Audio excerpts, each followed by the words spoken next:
Eid as usual Eid আমরা কাজ করি, আমাদের কাজের ভিতরেই যাবে, অনেকগুলো কাজ আসবে। আর তার মধ্যে ঈদের সব থেকে ভাই মজার জিনিস হচ্ছে আমরা এখন যে ট্রেন্ডটা শুরু হয়েছে, এখন আমরা মুভি দেখি। তো আমরা তাণ্ডব দেখবো, ইনসাফ দেখবো, এই মুভির উপর চলবে। আপনারা তো মুভি রিভিউ করবেন। তো আমরা দর্শকের জন্য একটা জিনিসই বলবো, আমরা ভালো ভালো কাজ করতেছি, তো কাজগুলি দেখুক মানুষ। এই আর ঈদের ব্যস্ততা এখনও চলছে, আজকের দিনটা গ্যাপ রাখছি, তো কালকে থেকে আবার শুরু হবে ইনশাল্লাহ। সব থেকে বেশি মিস করি আব্বারে, আব্বা মারা গেছে, দাদারে। তারপর হচ্ছে যৌথ ফ্যামিলি যেটা ছিল, যেটা এখন আমাদের একান্নবর্তী ফ্যামিলি নাই।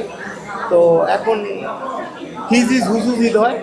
আগে ধরেন একটা কুরবানি দিতাম আমরা, সাত চাচা সবাই মিলে একসাথে কুরবানি দিতাম, একটা টিম নিয়ে কুরবানির গরু কিনতে যেতাম।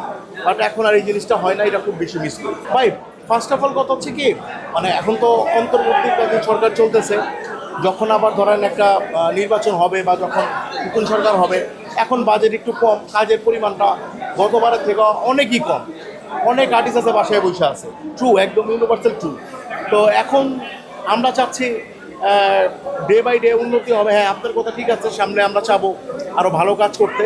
এবং আমাদের যদি কোনো কমপ্লেন হয় যে রুবেল ভাই আছে, আপনারা আছেন, আপনারা আমাদেরকে আরও সতর্ক করবেন, আমাদের ভুল ভ্রান্তিগুলি ধরাই দিবেন, তাইলে কিন্তু কাজের মান বাড়বে। শুধু আমাদের উপর দায়িত্ব না, আপনাদের উপরও দায়িত্ব।